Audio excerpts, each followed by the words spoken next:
Today we're going to dive into a book that really challenges some of our most basic ideas about happiness, addiction, and even reality itself. And you know what? It all kicks off with a simple little phrase we all hear and probably say every single day. I just want to be happy. Sounds pretty harmless, right? So simple, so natural. It's the goal we're all supposed to be chasing. But what if that simple wish is actually a trap? What if that very desire, that whole pursuit of happiness thing, is actually a giant riddle? You know, one that, if we're not super careful, can lead us down a path of some pretty serious suffering. And that's the big, provocative idea we're digging into today. So first things first, let's just pull this goal apart a little bit. We're going to see how that simple desire to be happy can become the actual engine for our most destructive habits.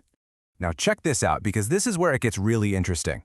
A nation that was literally founded on the pursuit of happiness is, if you look at the numbers, one of the unhappiest places around. I mean, the US leads the world in mental health issues, in opioid consumption, and has a quarter of the entire world's prisoners. It's a huge paradox, right? It makes you wonder, maybe the pursuit itself is the actual problem. And nowhere is this flawed pursuit clearer or more devastating than in addiction. The book argues that addiction isn't some weird, mysterious disease. No, it's the logical and, frankly, terrifying endpoint of that single-minded obsession with getting a feeling, any feeling of happiness, no matter the cost.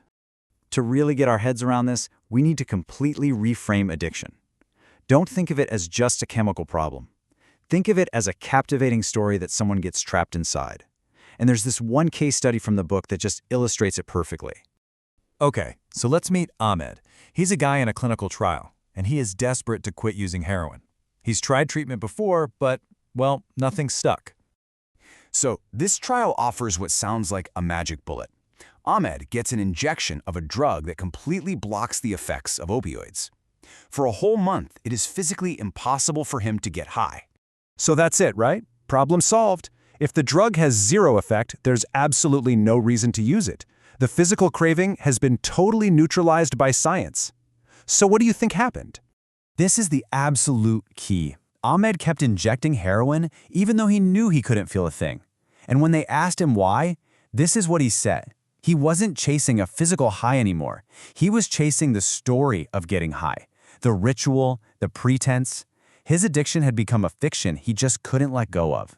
And that just brilliantly opens up this deeper meaning of addiction. The word actually comes from the Latin for to speak toward. It's a devotion to something that isn't real, a story that you keep speaking toward to try and make it real, even as it's destroying you. You see, it's less a brain disease and more of a captive imagination. Now, it might be easy to hear that and think, okay, that's a pretty extreme case. But the book's core argument is that this isn't just about drugs. Actually, we are all living inside these kinds of fictions. Think about Don Quixote. He reads so many fantasy novels about knights and chivalry that he starts to believe that storybook world is the real world.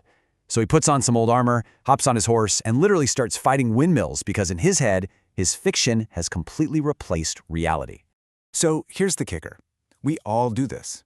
We all have these stories about who we are, about our country, about our purpose, that we mistake for the world itself. The book's argument is that addiction is just a more obvious, more catastrophic version of this totally universal human condition. And believe me, this isn't some niche problem that only affects a few people. The research points to estimates that up to a third of all adults suffer from some kind of behavioral addiction. And that's not just drugs. We're talking about the captivating loops of gaming, social media, even work. We're all vulnerable to this. But the argument goes even deeper than that. The book now takes aim at what might be our most trusted fiction of all, the whole idea of objective scientific fact. The author actually shares his own story here. He submitted this grant proposal to study ketamine for addiction. Scientifically, it was rated as exceptional, but the funding? It was blocked. And the official reason they gave was because ketamine is a hallucinogen. The label, the story they told about the drug, was way more powerful than the scientific data itself. And this reveals a problem the book calls scientism. It's this conceit that science has all the answers, that it's the only path to real truth. But in this case, the authority of science wasn't used to discover something new. It was used to defend an old story, the fact that hallucinogens are just bad. It just goes to show how even our search for knowledge can become its own kind of captive dream. So, If all our stories can be traps, from happiness all the way to science itself, what's the way out? Well, the book offers a pretty surprising answer. And it's not about just finding a better story. This quote really just nails it. The solution isn't more answers or a better 5-step plan for happiness. The solution is to stop, to let go of our certainties, and to embrace a state of honest perplexity. To just be okay with admitting that we don't know. And really, that's the ultimate takeaway here. True freedom isn't found by just replacing a bad story with a good one. It comes from developing the skill to see through all the fictions that captivate our imagination, and learning how to live with the questions, not just the answers.